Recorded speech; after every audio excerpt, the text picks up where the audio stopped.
Hello tubes, this is Gav and welcome to another one of my videos. I had the hankering to work on the Meng 1 in 35 scale Jeep that I've got. I'll try and remember to put a link to the video unboxing somewhere on this. I probably won't because I'm not very good at that type of thing, but we'll try.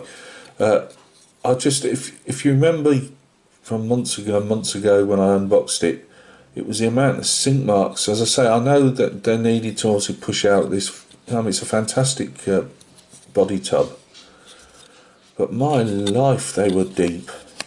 And if you remember, there was a giant Meng logo over that really stand out, plus the serial number also really stood out.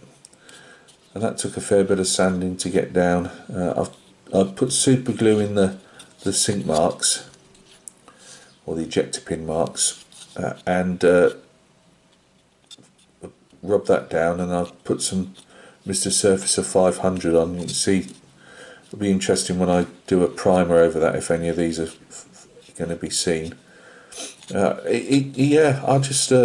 It put me off ages ago. When I got it, I thought, yes, brilliant, I got it for a decent price, and I really wanted a Jeep because I wanted to do a couple of figures. I've got some figures that I fancy doing, a couple of 1 in 35 scale figures to go with it. I'm still not sure where I'm going to go with the figures, what figures I'm going to get. You get three options, 2 American and 1 British. I can't remember I think one's one of the armour divisions, American armour divisions. You get the 50, you can put the 50 cal on. One is a cavalry reconnaissance regiment. The armoured one was in Normandy, 44.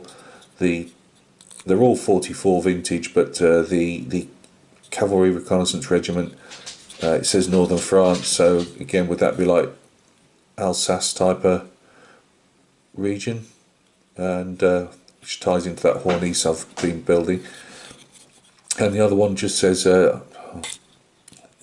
British 21st Army Group, can't remember. So I'm not 100% sure. Which doesn't carry a machine gun, and I really was thinking of doing the British one. It's not in Mickey Mouse camouflage or anything like that, it's just standard green. But yeah, I just wanted to throw up a video to see the amount of sink marks, and as I say, the clean off involved in that. Now, I know that obviously she's going to be sat down, you're never going to see it, but they give you a nice chassis, ladder chassis to do. The chassis pre-done, you don't have to get that wrong, Gav. But you know, you get a little engine to put in the, make up an engine to go in here, because obviously I suppose you'll see bits through. And it was just a case of, well, at least on a video you're going to want to go and say, oh, here's my chassis, here's me, bits and pieces. And it was just riddled. I couldn't believe it. Like a 2019 kit. As I say, I know if you're going to have a tub like that, you've got to be able to pop them out. But even to have is that anti-counterfeit or something? But this great big Meng logo really stood out. Really chunky. It was like something from Tamiya back in the 70s and 80s. But yeah, just thought I'd throw that up and have a whinge. Really, it's taken a few sessions to get it even looking like that, and even now, as I say, I don't know if that's going to show up when I primer it or not. If it does, I'll try and work on them again. I would like them to disappear, if possible. I was really hoping they would have been like the stood out ones, so they're very shallow and they just have more of a rim to them that you just have to sand off. But they were really deep. I'm moving more to the British one because what I'm thinking of, and it's not tied down yet, is I've got some German Waffen SS figures, and I thought I'd have a captured. The Germans have captured it and are using it for transport, or it's been abandoned, or it could still be the American reconnaissance one that's been abandoned, maybe an Operation Northwind, and you know, the Germans are just mooching around it, having a look, something like that.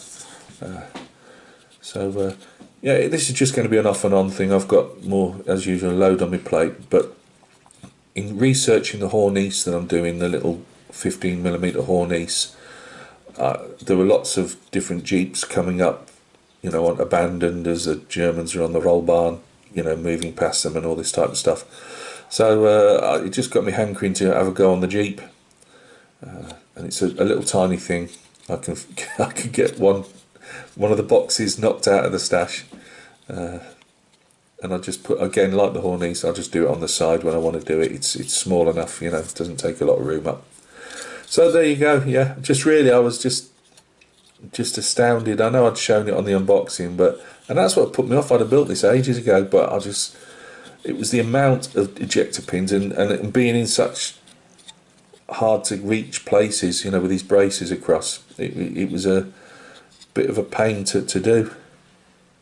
So thank you very much. I'll put the primer over there, just because it was ghosting through. Even on the plastic you could still read Meng. And the numbers, though, I seem to have managed to got those off. I did put the same primer on, but seemed to rub them down, so we'll see what it looks like.